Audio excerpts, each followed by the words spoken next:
Est-ce que connaissez-vous Apple, l'entreprise qui est derrière l'iPhone, le MacBook, mais aussi l'iPad? Normalement, si vous vivez pas dans une grotte, vous êtes censé connaître cette entreprise qui est aujourd'hui l'une des plus grandes entreprises des États-Unis. Mais est-ce que connaissez-vous l'histoire d'Apple? Comment en 20 ans ils ont fait pour pouvoir être l'entreprise qu'ils sont aujourd'hui? Eh bien, c'est ce qu'on va parler aujourd'hui dans cette vidéo. Eh bien, bonjour à tous, c'est RTK Informatique et aujourd'hui nous nous retrouvons dans une toute nouvelle vidéo auquel nous allons parler de l'incroyable histoire d'Apple. Mais avant de commencer cette vidéo, je pense que tu commences à connaître le discours, n'hésitez pas à vous abonner à cette chaîne. Nous avons l'objectif des 1000 abonnés, en plus on commence à être très proche des 1000 abonnés, donc si tu souhaites m'aider dans le projet, n'hésite pas. Surtout, bon, quand tu vois que quand même mes vidéos, j'y passe quand même un peu de temps dessus, ah là quoi, je vais pas faire une mauvaise investissement, ne vous inquiétez pas, cliquez sur ce bouton.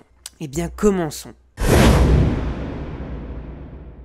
Les débuts d'Apple commencent en 1971 avec deux amis étudiants. Ces deux amis étudiants étaient Steve Wozniak et Bill Fernandez. D'ailleurs, au passage, j'espère que je mange pas trop son nom. Ces deux étudiants se réunissaient dans un garage pour concevoir leur tout premier ordinateur. Cet ordinateur s'appelait la Cream Soda Computer. Ils ont nommé comme ça leur machine par rapport à la boisson qu'ils consommaient pendant la fabrication. Mais malheureusement, un jour, pour une démonstration pour la presse locale, l'alimentation de leur machine brûle, ce qui la mettait un peu mal pour Steve Wozniak et Bill Fernandez. Mais malgré cela, Steve Wozniak ne se décourage pas, il continue à concevoir des ordinateurs avec le moins en moins de puces, malgré le coût élevé des composants. Un jour, Bill Fernandez décide de présenter son meilleur ami à Steve Wozniak, Steve Jobs. C'est ainsi comme ça que les deux amis se sont rencontrés. Et d'ailleurs, quand on parle de l'histoire d'Apple, on oublie beaucoup Bill Fernandez. Mais il faut savoir que sans lui, que Steve Wozniak et Steve Jobs seraient jamais connus et que donc l'entreprise Apple serait jamais créée. Bill Fernandez pensait que c'était une bonne idée de les faire rencontrer par rapport à leur passion commune qui est l'électronique. À l'automne 1971, les deux amis, Steve Wozniak et Steve Jobs, décident de concevoir une machine qui permet de passer des appels à l'étranger et cela de manière gratuite. D'ailleurs, au passage, ça va leur permettre de se lancer à l'aventure de la commercialisation. Donc, comme vous vous en doutez bien, ils vont la vendre. Ils vont vendre cette machine à plus de 150 $ et ils réussiront à vendre plus de 200 exemplaires. Pas mal. D'ailleurs, pendant une démonstration de la Blue Box, les deux amis décident de faire une blague au Vatican. Bon, est-ce que je suis censé vous expliquer pourquoi c'est une idée de merde pendant cet appel téléphonique qui se faisait passer pour Henry Kissinger et demander de discuter avec le pape Paul VI, histoire de bien rigoler. Alors bon, le Vatican leur disant qu'il est en train de dormir, c'est à ce moment-là qu'ils ont commencé à réaliser qu'il faisait un peu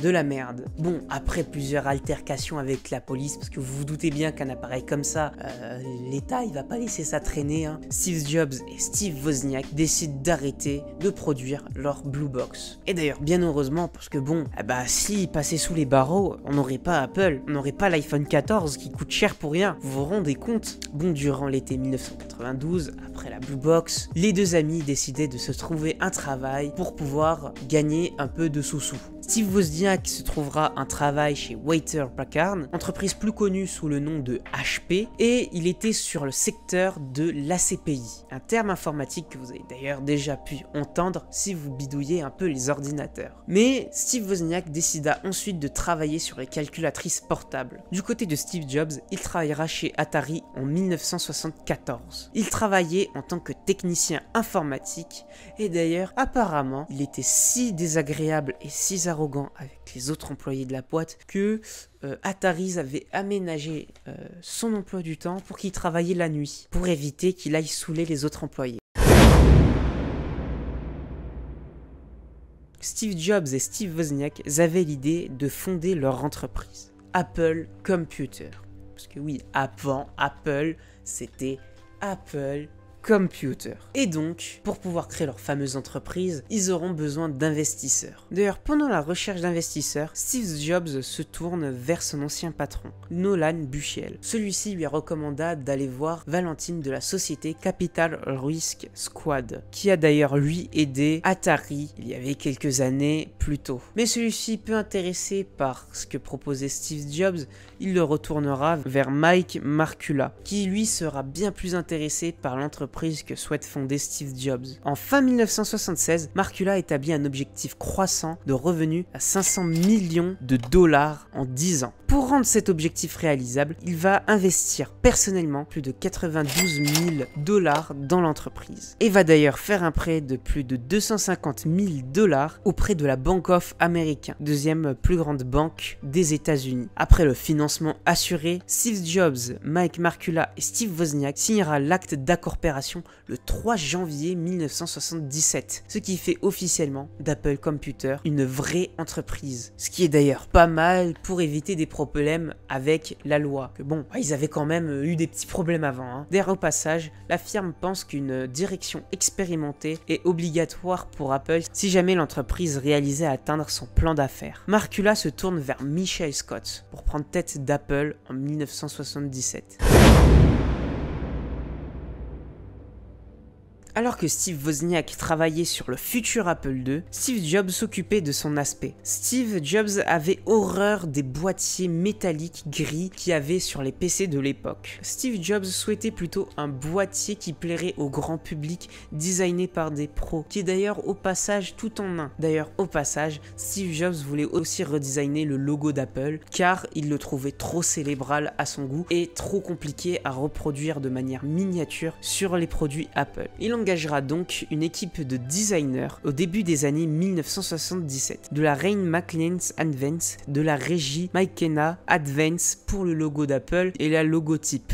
Ce sera aussi eux, au passage, qui feront la toute première publicité d'Apple. Le logo à la pomme d'Apple sera lui le fruit de Rob Janoff, qui lui ajoutera d'ailleurs aussi, au passage, des couleurs pour témoigner la capacité à l'Apple II d'afficher la couleur. Il ajoutera aussi une morsure sur le côté de la pomme pour éviter qu'on le confonde avec une tomate cerise. Pour le boîtier de l'Apple II, ce sera Jerry Moniak qui réalisera le design de l'Apple II. D'ailleurs, au passage, c'est aussi lui qui réalisera le boîtier de l'Apple III et du Macintosh. L'Apple III sera lancé le 17 avril 1977 lors de l'événement du Westcott Computer Fair qui va se tenir à San Francisco. Les ventes de l'Apple II se tenaient bien, tellement bien que ça va permettre à Michael Scott de négocier à Microsoft pour le langage BASIC qui permet de gérer la virgule flottante. Il sera ensuite adapté pour l'Apple II par Randy Wigginton. D'ailleurs, j'ai même pas besoin de vous faire un dessin pour vous expliquer que l'Apple II a été une grande réussite commerciale en termes de vente. Ce qui a fait son succès à l'Apple II est tout simplement le lecteur de disquette 5,4 pouces de l'Apple II. Et même grâce à ça, Apple créera le disque 2 qui a été commercialisé en juillet 1978 pour la somme de 595 $, ce qui fait de lui le lecteur de disquette le plus abordable pour l'époque. Apple lancera aussi le logiciel VisiCalc, qui était le tout premier tableur de son époque pour les ordinateurs personnels. Ce logiciel sera uniquement disponible à l'Apple II. D'ailleurs, ce logiciel qui est aussi responsable du succès de l'Apple II sera à lui seul un argument pour acheter l'Apple II. En juin 1979, le logiciel VisiCalc sera vendu à plus de 200 000 exemplaires dans le monde. L'Apple II a été un très grand succès pour Apple, mais Apple, comptant pas sur le succès éternel de l'Apple II, lancera 3 projets. Ce sera le projet de l'Apple III, l'Apple Lisa et le Macintosh.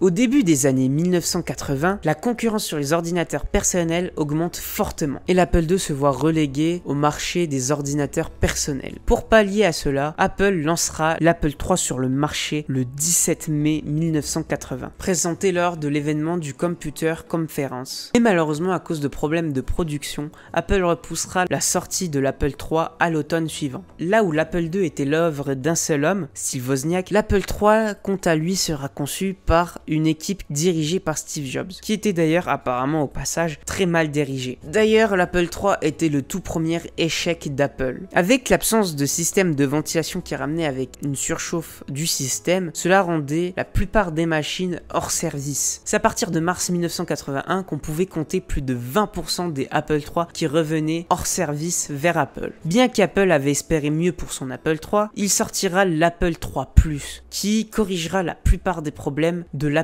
III original. Mais le mal est fait. Les problèmes de l'Apple III et la mauvaise publicité de l'Apple III Plus fera de l'Apple III et l'Apple III Plus un vrai flop.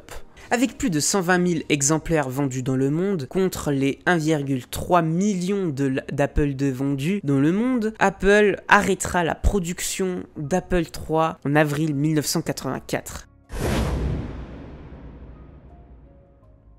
Comme dit tout à l'heure dans la vidéo, Apple ne comptait pas sur le succès éternel de l'Apple II. C'est pour ça qu'il se tournera vers le projet de l'Apple Lisa. Le projet prend de l'ampleur grâce à Kane Rockmulut, qui a été engagé pour chef de projet jusqu'à 1978. Et bien que l'Apple Lisa sera un vrai flop elle aussi, elle sera quand même une innovation pour le Macintosh. Car pour le projet Lisa, Steve Jobs et une équipe d'ingénieurs ont décidé de visiter l'entreprise Xerox PARC. Ça, c'était parce que Steve Jobs avait négocié un accès en échange d'investissement. C'est comme ça que Steve Jobs découvrira le travail de Xerox sur l'interface graphique et la wipe de la Xerox Lite. Cette visite inspirera les équipes d'Apple et Steve Jobs.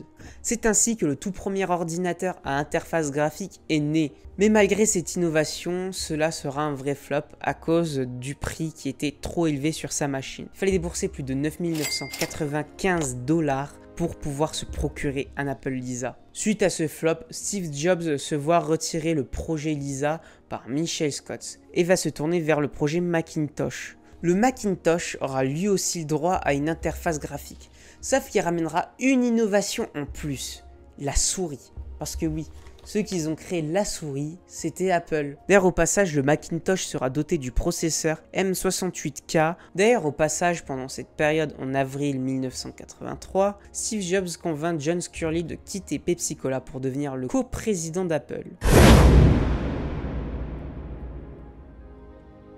En 1995, un conflit éclate entre Steve Jobs et John Sculley.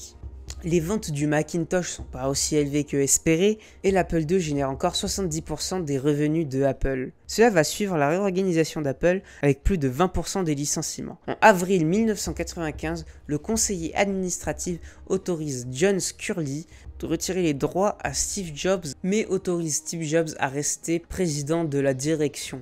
Mais en moins d'un mois, d'après les rumeurs qui passaient, Steve Jobs aurait l'envie d'expulser Sculley.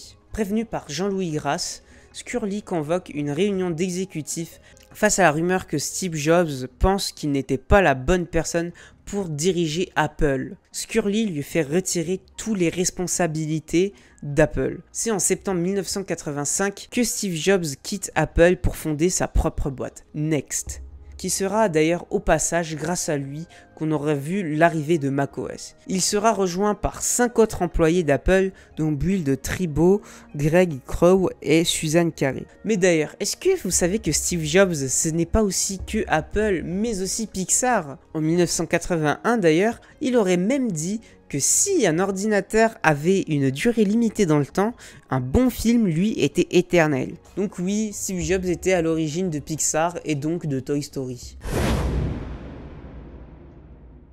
En 1985, Apple tentera de s'imposer plus fortement dans les entreprises en lançant le Macintosh Office, une solution de mise en réseau du Macintosh avec des imprimantes laser appelées le Laser Writer et un serveur de fichiers via AppleTalk. Pour faire promotion de tout cela, Apple mettra en place un spot publicitaire. Mais cette pub fera un échec, car la pub a été prise comme insultant auprès du grand public.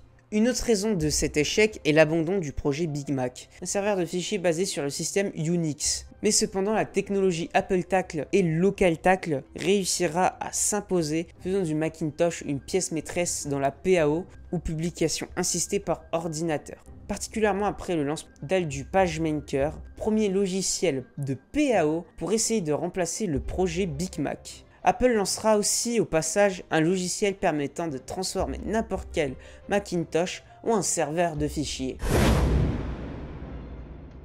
En fin 1987, le projet Newton sous la direction de Steve Sakoman voit le jour. Après son départ, ce sera Larry Tesler qui reprendra le projet. Le lancement du Newton MessagePad a lieu le 2 août 1993 au prix de $699. Après un accord entre Apple et Sharp, Ce dernier change d'une partie la production de l'appareil, en créant une version légèrement modifiée vendue par Sharp sous le nom de ExpressPad. Face à la concurrence des PC sur le marché, Apple lance successivement le Macintosh LC Quadra et Centris. Et malheureusement ce sera un échec. Et ce sera d'ailleurs pas le dernier échec d'Apple. La cause de l'échec de ces Macintosh était la mauvaise commercialisation de ce dernier.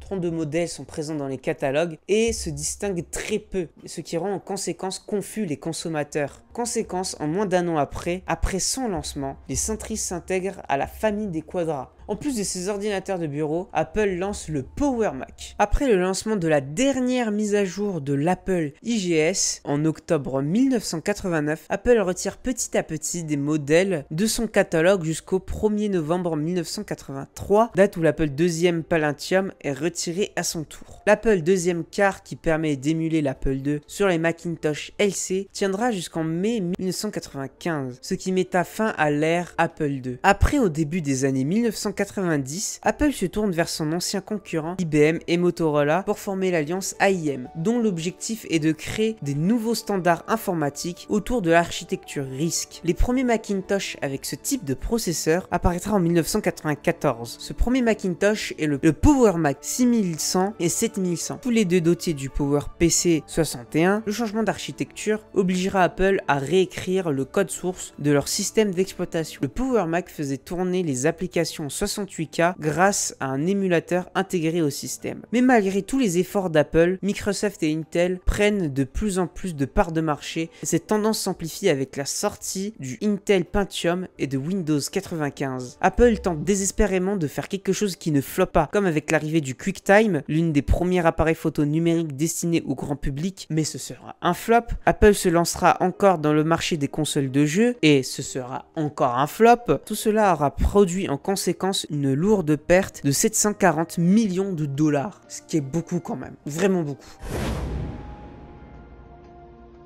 Apple tente de développer macOS, le système d'exploitation prévu pour le Macintosh. Mais malgré plusieurs tentatives ratées, Apple recherche sur un autre système d'exploitation. C'est ainsi que Apple se tourne vers Next, l'entreprise de Steve Jobs. Le système d'exploitation de Nextstep intéressera beaucoup Apple et en fait donc l'acquisition pour 427 millions de dollars. Ce rachat signe le retour de Steve Jobs dans la boîte et devient donc le conseiller de Jill Amelio. En juillet 1997, le conseiller d'administration d'Apple remerciera Amelio et Amelio proposera son poste à Steve Jobs, proposition qui va bien évidemment accepter. Cela va donc lui permettre de devenir membre du conseil d'administration et de devenir co par intérim. D'ailleurs, Steve Jobs était appelé ICO et c'est là d'où ça vient toute la tendance de nommer chaque produit Apple par un I. Donc, si on y va par la logique, iPhone veut dire intérim phone. D'ailleurs, Steve Jobs annonce lors de la Macworld de 1997 d'avoir signé avec Microsoft une partenariat de 5 ans pour Microsoft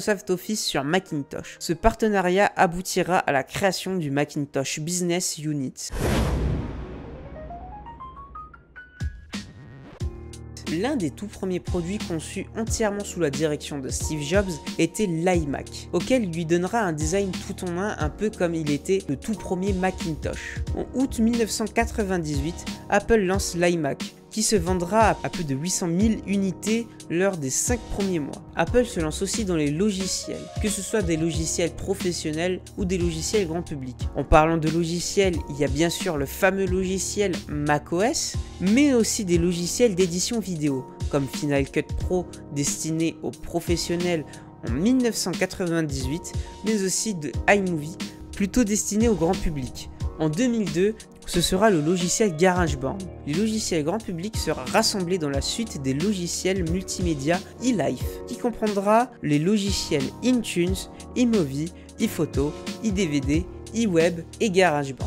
Apple fera aussi naître les Apple Store en 1998 pour pouvoir avoir un espace dédié aux produits Apple, mais aussi pour améliorer la visibilité des produits Apple. Ce sera aussi le lancement des baladeurs MP3 pour Apple avec l'iPod. Le premier modèle est lancé en octobre 2001 et il sera doté de 5 Go de mémoire interne, ce qui pouvait contenir plus de 1000 chansons d'après Apple. L'iPod sera un vrai succès et il fera plus de 260 millions de ventes en 9 ans. Il signe signera également la diversification des produits Apple. Là où Apple était plus centré sur les ordinateurs, il commence un peu à se diversifier dans autre chose que les ordinateurs. L'année 2002 voit aussi l'arrivée de l'iMac G4, plus connu sous le nom du Mac Tournesol. On voit aussi l'arrivée d'une nouvelle gamme d'ordinateurs qui est les X-Server, un serveur rack 1U qui utilise 2 processeurs. L'année suivante, ce sera les serveurs de stockage avec le X-Server Red qui pourra contenir plus de 14 disques durs. Quelques mois plus tard, ce sera le Power Mac G5 qui embarquera le processeur d'IBM avec le Power PC 970. D'ailleurs, le PC d'Apple sera tellement puissant qu'il sera le 3e supercalculateur le plus puissant au monde.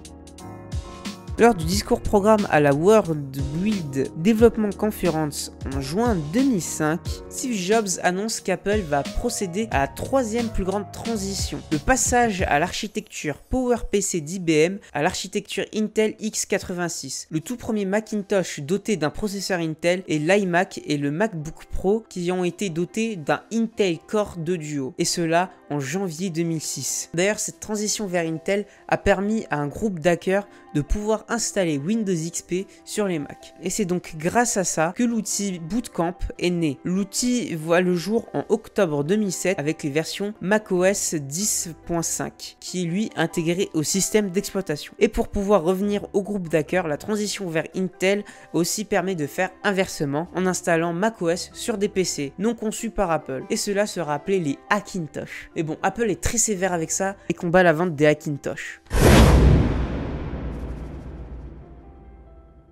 En janvier 2007, au Macworld Expo, Steve Jobs annonce qu'Apple Computer deviendra officiellement Apple Inc. car Apple ne produit plus que exclusivement des ordinateurs. Ce sera aussi la sortie de l'iPhone le 29 juin 2007. Présenté par Steve Jobs, l'iPhone est présenté comme une grosse révolution. Un appareil qui pouvait faire lecteur MP4, navigateur internet, appareil photo et téléphone portable était quand même quelque chose d'incroyable pour le grand public. L'année suivante, pour pouvoir diversifier l'iPhone, Apple lance l'App Store. Et bon, pour ça, je pense que je n'ai pas besoin de vous expliquer ce que c'est l'App Store pour connaître le principe. Le 27 janvier 2010, Apple lancera aussi l'iPad.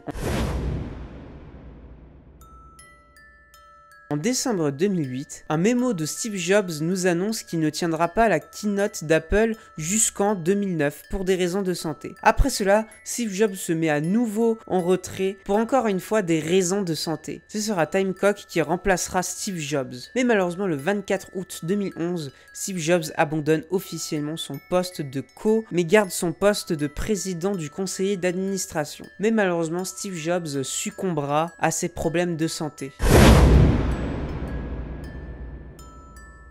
Aujourd'hui, Apple est l'entreprise la plus riche au monde dans le capital boursier. Juste pour vous faire une idée, Apple c'est plus de 623,52 milliards de dollars le 20 août 2012. Ce qui est bien sûr énorme. Bon, après je vais pas vous parler de la suite. Vous connaissez déjà toute l'évolution qui s'est passée après 2011, avec notamment l'iPhone et le MacBook et tous les services qui vont avec. Il faut quand même se dire qu'aujourd'hui, grâce à ces hommes, Apple est l'entreprise qu'on le connaît aujourd'hui. Le co d'Apple de nos jours est Tim Cook, qui aura été le remplaçant de Steve Jobs. D'ailleurs, le défi de demain pour Apple est le casque de réalité mixte virtuelle. Bien qu'il y a toujours l'iPhone et l'iPad, Apple se lance dans des nouvelles horizons, ce qui écrira encore l'histoire de la marque à la pomme.